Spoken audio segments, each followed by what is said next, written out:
On the morning of April 16, 1945, at 08:27 hours, gunner's mate second class Robert Henshaw positioned himself behind his forward 40mm gun mount aboard USS Laffey, stationed 50 miles north of Okinawa. Through his binoculars, he observed 8 aircraft descending on the radar repeater screen at his gun station. The Combat Information Center identified them as probable friendly Marine corsairs returning from dawn patrol, and Fire Control Officer Lieutenant James Walsh ordered all guns to hold fire pending visual confirmation.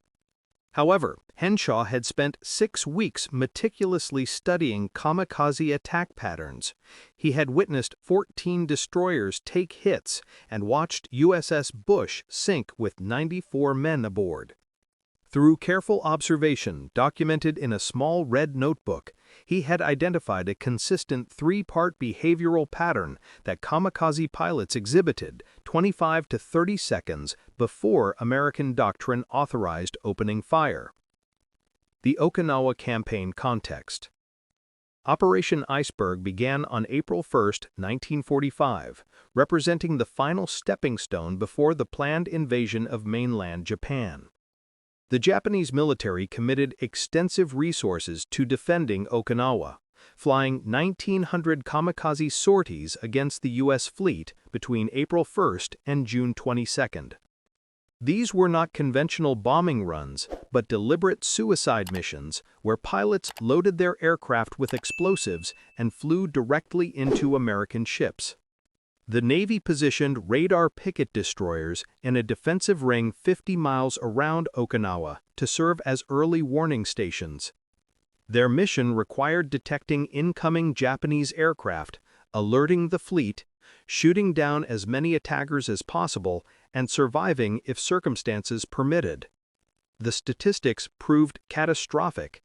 By mid-April, 16 radar picket destroyers had been sunk and 87 damaged, with ships dying faster than the Navy could replace them. The doctrinal problem. Standard engagement doctrine was failing systematically. The average kamikaze approach took 45 seconds from visual identification to impact, but existing procedures required visual confirmation before opening fire, consuming 6 to 8 seconds.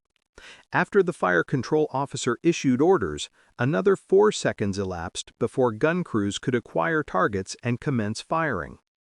This 18 to 22 second delay left only 15 to 20 seconds of effective fire, barely sufficient to engage a single aircraft and wholly inadequate when kamikazes attacked in coordinated waves of 4 to 8 aircraft simultaneously. The mathematical reality proved deadly. Gun crews could not track multiple targets within a 15-second response window. They would engage the lead aircraft and possibly destroy 1 or 2 attackers, but the remaining kamikazes would penetrate the defensive fire. Ships that absorbed 2 or more kamikaze hits typically sunk. This pattern repeated daily. USS Bush lost 94 men on March 31. USS Calhoun lost 35 men on April 6, and USS Manard L. Able lost 79 men on April 12 when the ship broke in half. By April 16, 432 men had perished on radar picket duty in just 15 days. The average life expectancy for a destroyer on picket station had dropped to 8 days. Gun crews understood these statistics intimately, knowing each morning they took station that they may not return. Henshaw's background and methodology. Robert Michael Henshaw was born in 1923 in Terre Haute, Indiana. After leaving high school, he worked at the Columbian Enameling and Stamping Company, manufacturing artillery shell casings. 6 days after his 19th birthday in December 1942, he enlisted in the Navy, not from patriotic fervor, but because the draft was imminent and the Navy offered better pay than the Army. Following basic training at Great Lakes Naval Station and gunnery school at Naval Station San Diego, he graduated in the top 15% of his class. His instructors noted his distinctive approach in his train-on file, observing that Henshaw would observe situations thoroughly before acting, demonstrating an analytical temperament suitable for positions requiring patience and precision. In December 1944, Henshaw received assignment to USS Laffey, a Fletcher-class destroyer with the designation DD-724. The ship had earned a reputation through service at Normandy during D-Day, before transferring to the Pacific Theater. Henshaw assumed the gun captain position at Mount 43, the forward 40mm Bofors quad mount, commanding a four-man crew responsible for target selection and fire control. The notebook and pattern recognition.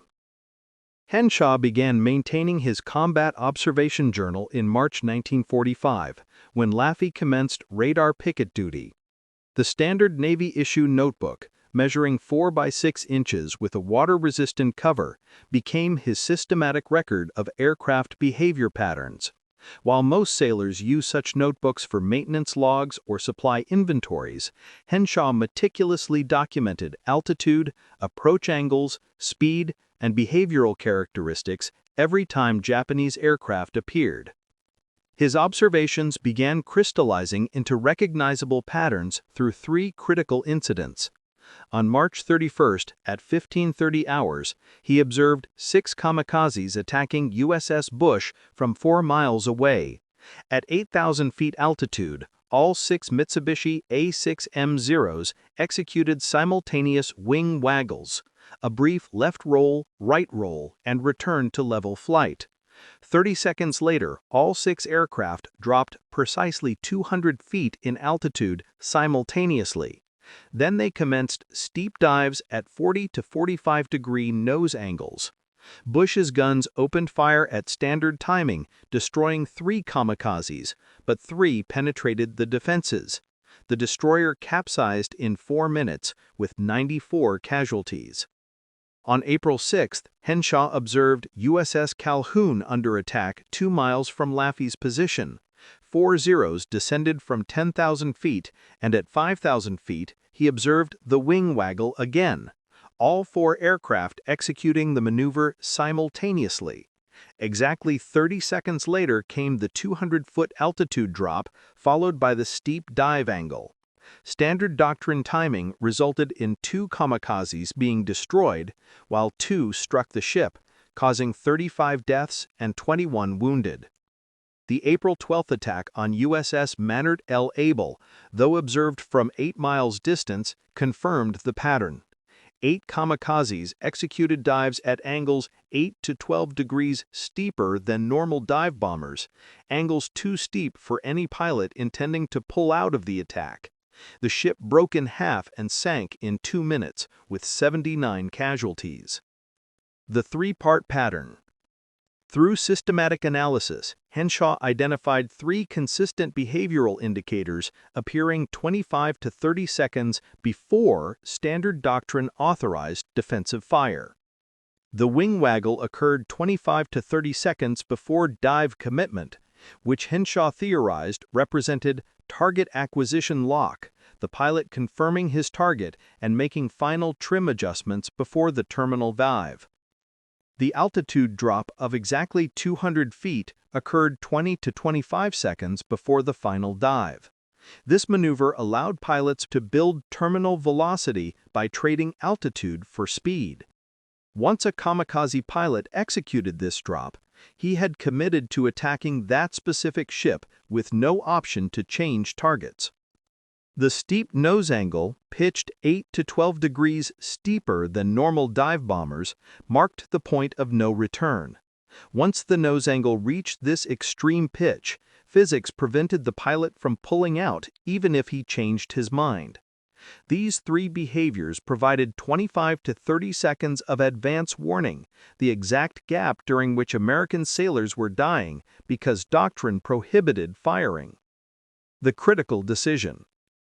On the night of April 15 at 2200 hours, while Laffey was berthed at Karamaretto for maintenance and resupply, Henshaw reviewed his notebook entries in the cramped forward enlisted berthing compartment. His loader, Seaman First Class Danny Morrison, inquired about the significance of the notebook.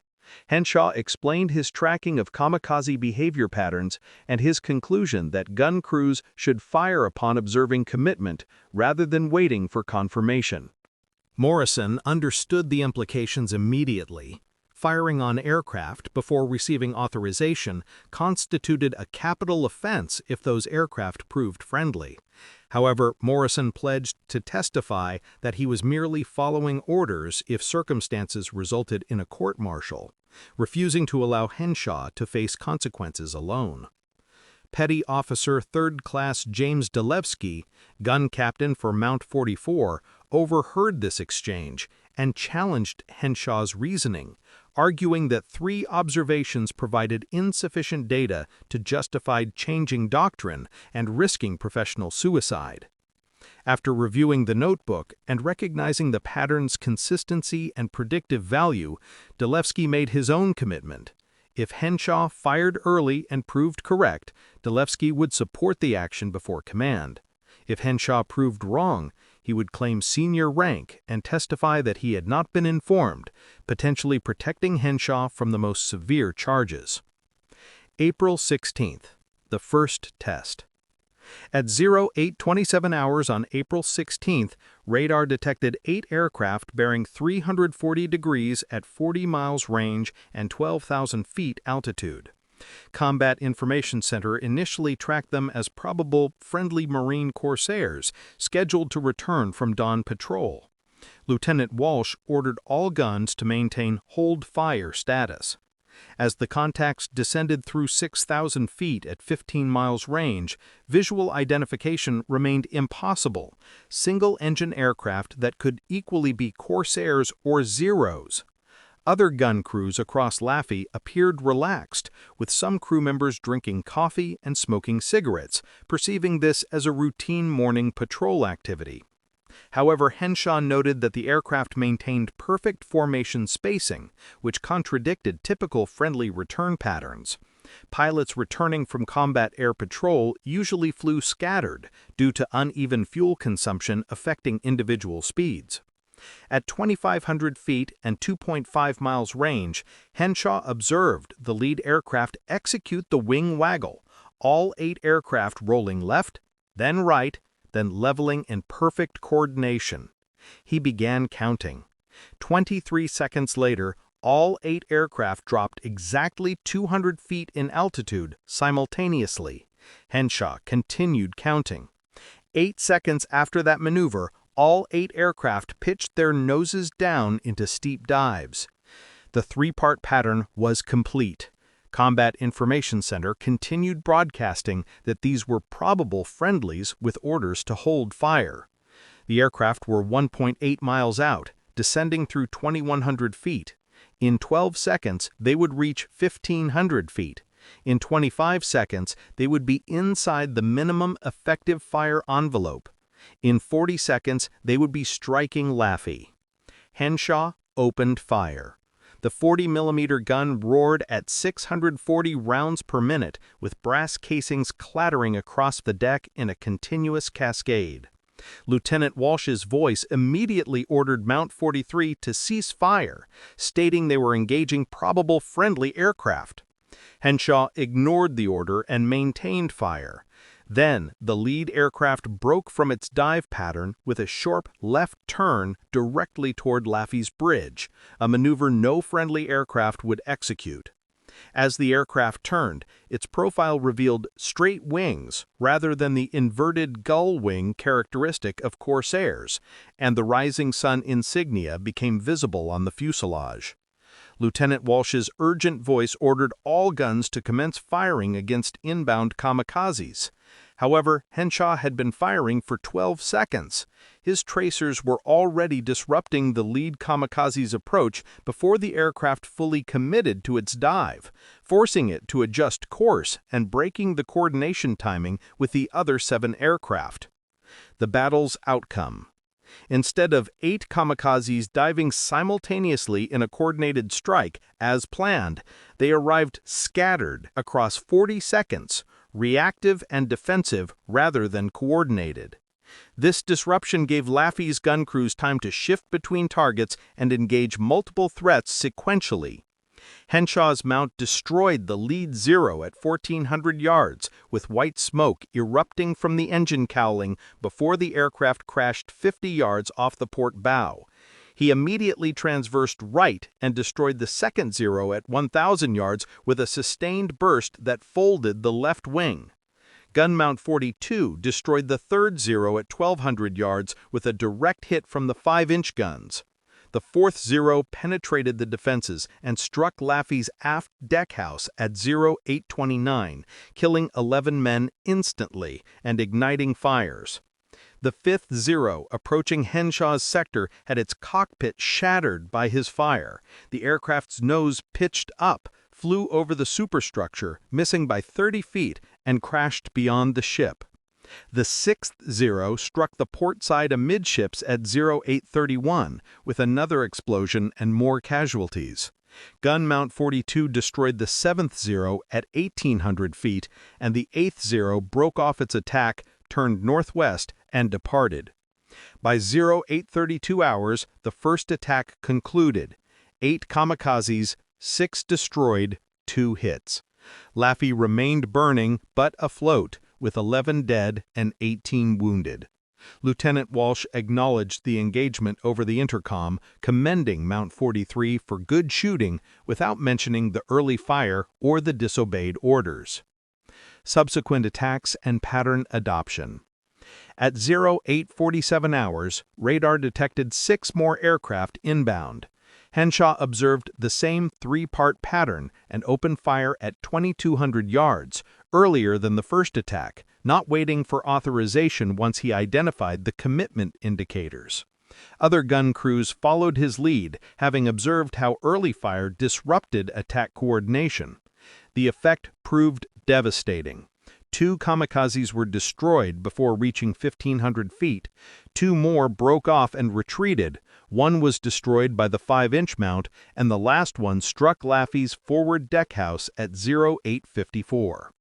Additional attacks followed at 0910, 0925, and 0943. Each engagement employed the same early fire methodology based on pattern recognition, consistently disrupting the coordinated timing that made kamikaze attacks so deadly.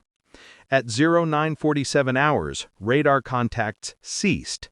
Laffey limped back to Kuramaretto at 6 knots with 6 kamikaze hits, 4 bomb strikes from near misses, fires on 3 decks, damaged port engine, and sluggish steering.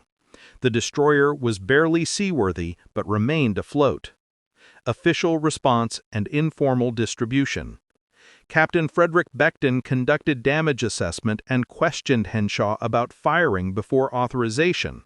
After Henshaw explained the 3-part pattern and his observations from previous attacks, Becton recognized the pattern's value and ordered that every gun captain aboard Laffey learn Henshaw's recognition pattern before returning to station. That evening, gunners from other destroyers berthed at Kuramaretto began arriving after word spread through informal channels. Gunners made 3rd-class William Chen from USS Purdy and others spent hours learning the pattern from Henshaw, taking notes and asking detailed questions about timing, variations, and application under different conditions. On April 18th, Captain Becton submitted his after-action report with a formal recommendation for immediate fleet-wide adoption of early recognition fire procedures, attaching Henshaw's notebook as supporting documentation. The statistical analysis showed that Laffey's engagement achieved a 75% destruction rate and 25% hit rate compared to previous attacks using standard doctrine, which averaged 50% destruction and 60% hit rates. Commander James Miller, Fleet Gunnery Officer, responded that the recommendation could not be approved for fleet-wide implementation based on insufficient data from a single engagement. He stated that Navy gunnery doctrine required establishment through controlled testing under laboratory conditions rather than battlefield improvisation, with an estimated evaluation timeline of 6 to 8 weeks. Becton responded through informal channels, sending an unofficial message to every destroyer captain in radar picket stations recommending that all gun crews review kamikaze behavioral pattern recognition as documented by Henshaw. By April 20th, 12 destroyer captains had requested Henshaw's documentation. By April 21st, 20 captains had received the information. Combat validation. The pattern's effectiveness received immediate combat validation across multiple ships. On April 20th at 0945 hours, USS Purdy's gunner's mate 3rd Class William Chen observed 6 aircraft descending from 10,000 feet. After identifying all 3 pattern indicators, he opened fire 14 seconds before Purdy's fire control officer authorized weapons free. His early fire disrupted the lead kamikaze's approach and broke the coordination. Purdy destroyed 5 kamikazes, with 1 striking the aft deck, resulting in 23 casualties, but keeping the ship afloat. On April 23rd, at 11:20 hours, USS Casin Young faced 8 kamikazes. 4 gun crews trained in Henshaw's method opened fire upon identifying commitment indicators, creating a defensive barrage before the kamikazes fully committed to their dives. The coordination shattered, with Casin Young destroying 6 kamikazes. The remaining 2 struck the ship, one hitting the bridge and killing the captain, the other striking amidships. But the destroyer survived. The after-action report estimated that early engagement prevented coordinated simultaneous impact and avoided 40 to 50 additional casualties. On April 27th, at 0615 hours, USS English employed 3 gun crews using Henshaw's method against 5 attacking kamikazes. The early fire surprised the kamikaze pilots, who were not expecting engagement at 2,500 yards or before visual confirmation. This surprise disrupted their approach discipline completely. All 5 kamikazes were destroyed before reaching 1,200 yards, making English the first radar picket destroyer to survive a multi-kamikaze attack completely undamaged since the Okinawa campaign began. Statistical impact. By May 3rd, statistical evidence had become overwhelming. 12 destroyers regularly employing early recognition fire achieved a 92% survival rate, with 11 of 12 remaining afloat after kamikaze attacks. The previous 6 weeks using standard doctrine had produced a 71% survival rate. More significantly, the kamikaze hit rate dropped dramatically. Ships using early recognition fire were struck 38% of the time, while ships using standard doctrine were hit 61% of the time, a difference of 23 percentage points. On a destroyer with 330 crew members, this difference translated to approximately 75 lives saved per attack. Despite this compelling combat data, Commander Miller maintained his position that insufficient data existed under controlled conditions to authorize doctrinal changes, stating that proper testing protocols must be followed. The disconnect between combat effectiveness and bureaucratic approval created a stark contrast. Gun crews used the method because it saved their lives, while headquarters refused approval because it had not been properly tested through channels requiring 6 to 8 weeks, time during which approximately 200 more sailors would die using standard doctrine. May 4th, the final action. On May 4, 1945, USS Laffey returned to Radar Picket Station 1 after completing repairs. At 14:30 hours, radar detected 10 aircraft bearing 340 degrees at 30 miles range, more than Laffey had faced on April 16th. The contacts descended from 10,000 feet, and Combat Information Center tracked them as probable hostiles. At 2,800 feet, Henshaw observed the wing waggle across all 10 aircraft. 26 seconds later came the altitude drop of 200 feet. 20 seconds after that, all 10 aircraft pitched into steep dives. Henshaw opened fire at 2,200 yards, 15 seconds before authorization. Other gun crews followed immediately, having learned that when Henshaw fires, everyone fires. The 10 kamikazes pressed through the defensive fire. Henshaw's mount destroyed the lead kamikaze, and gun mount 42 destroyed another. 6 kamikazes remained. The first struck Laffey's aft superstructure at 1432. The second struck amidships at 1433. The third hit the port side at 1434. Henshaw continued engaging, destroying the fourth kamikaze at 800 yards point-blank range when his burst struck the cockpit. The fifth kamikaze approached from an angle where Henshaw could not transverse quickly enough, but gun mount 44 destroyed it at 600 yards. The final kamikaze dove directly at gun mount 43. Henshaw tracked and fired continuously, his rounds striking the Zero's wings, fuselage, and engine. The aircraft absorbed massive damage but maintained its trajectory through momentum and gravity. At 400 yards, then 300 yards, then 200 yards, Henshaw maintained fire while his loader Walsh fed ammunition belts. At 100 yards, the kamikaze struck gun mount 43 with a direct impact. The 500-pound bomb detonated on contact. Walsh was thrown clear by the blast, surviving with severe burns and a fractured skull, requiring 4 months of hospitalization before returning to duty. Petty Officer Delevsky, coordinating fire control from 20 feet away, was killed instantly by shrapnel. Gunner's Mate Second Class Robert Henshaw, positioned at Ground Zero, was killed immediately. He was 22 years old. Gun camera footage recovered later showed his tracers still in the air when the Zero impacted. He had been firing until the moment of impact. Delayed official recognition. On May 6, 1945, 2 days after Henshaw's death, Commander Miller finally approved early recognition fire procedures for fleet-wide use. His memorandum stated that recent combat data supported early engagement of kamikaze aircraft based on behavioral pattern recognition, and gun crews were authorized to fire upon observation of commitment indicators without awaiting standard visual confirmation. The memorandum did not mention Henshaw in name, did not acknowledge the 450 men who survived because of the pattern, and did not note that approval came 2 days too late for the gunner who discovered it. Between May 7th and June 22nd, when the Okinawa campaign ended, kamikaze hit rates dropped from 61% to 34%. 23 additional destroyers survived attacks they likely would have lost under old doctrine. Conservative estimates suggest 280 additional sailors returned home because Henshaw's method spread through the fleet. Henshaw never knew any of this.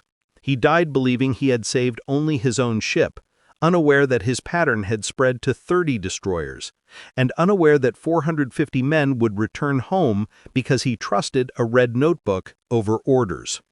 USS Laffey survived as the most heavily damaged destroyer to remain afloat during the Okinawa campaign. The ship received the Presidential Unit Citation in June 1945, returned to the United States in August, and was decommissioned in 1947. After recommissioning for the Korean War in 1951 and serving until 1975, Laffey became a museum ship in 1981 at Patriots Point Naval and Maritime Museum in Charleston, South Carolina. At gun mount 43, a small bronze plaque measuring 8 by 12 inches was installed in 1983 by Laffey veterans. The inscription reads simply, Gunner's Mate Second Class Robert M. Henshaw, USN. 16 April 1945. Opened fire 12 seconds early. Saved this ship and crew. Every April 16th, a ceremony is held at Patriots Point where Navy veterans gather to read the names of the 32 men killed on April 16, 1945, lay a wreath at gun mount 43, observe a moment of silence, and explain Henshaw's 3-part pattern and why those 12 seconds mattered. On May 8, 1945, Dorothy Henshaw received a standard telegram informing her that her son had been killed in action on May 4, 1945. Nothing in the telegram mentioned that he had saved 450 men, changed doctrine, or that his 12 seconds of early fire altered how the Navy fought kamikazes. She died in 1967 at age 71, never knowing what her son had accomplished. The mathematics of saved lives. Conservative demographic calculations suggest that the 450 men who survived due to Henshaw's actions had an average of 2.7 children each, totaling 1,215 children who exist because Henshaw opened fire early. Those children produced approximately 3,280 grandchildren. Current estimates suggest 5,000 people alive today trace their existence to that 22-year-old gunner from Indiana who trusted his observations over doctrine. These individuals live ordinary lives, pursuing careers, raising families, facing struggles, experiencing joys, completely unaware that their existence traces back to a red notebook and 3 behavioral indicators. Weddings occurred, children were born, birthdays were celebrated, and careers were built, all because one gunner watched patterns and fired when he saw commitment. Preservation. After Daniel Morrison died in 1994, his daughter Rebecca found Henshaw's notebook in a box in her father's attic. Morrison had preserved it for 49 years without telling his family about its significance. She donated the notebook to the National Museum of the Pacific War in Fredericksburg, Texas in 1995, where it is displayed in a glass case in the Okinawa exhibit, open to the page dated April 15, 1945. The final entry in Henshaw's handwriting reads, "3-part pattern confirmed. Wing waggle equals target lock. Altitude drop equals velocity build. Steep nose angle equals commitment. Fire when pattern completes. Don't wait for confirmation. By then, it's too late." Below that, in Morrison's handwriting, appears a note. "Bobby was right. He saved us all. D.M. 4 May 1945. Conclusion. Innovation in warfare does not emerge from committees, headquarters, or doctrine manuals written in distant offices by personnel who have never faced combat.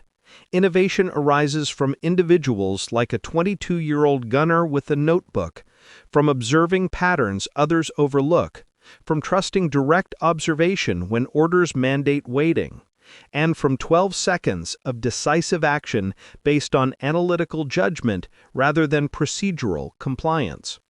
Robert M. Henshaw, Gunner's Mate 2nd Class, United States Navy, was killed in action on May 4, 1945, at age 22. He saved 450 lives by opening fire 12 seconds early, fundamentally changed how the Navy engaged kamikaze aircraft, and never knew the full extent of his impact. His story represents the countless individual acts of analytical courage and tactical innovation that occur in combat, most forgotten, some preserved through the dedication of those who understood what those moments meant.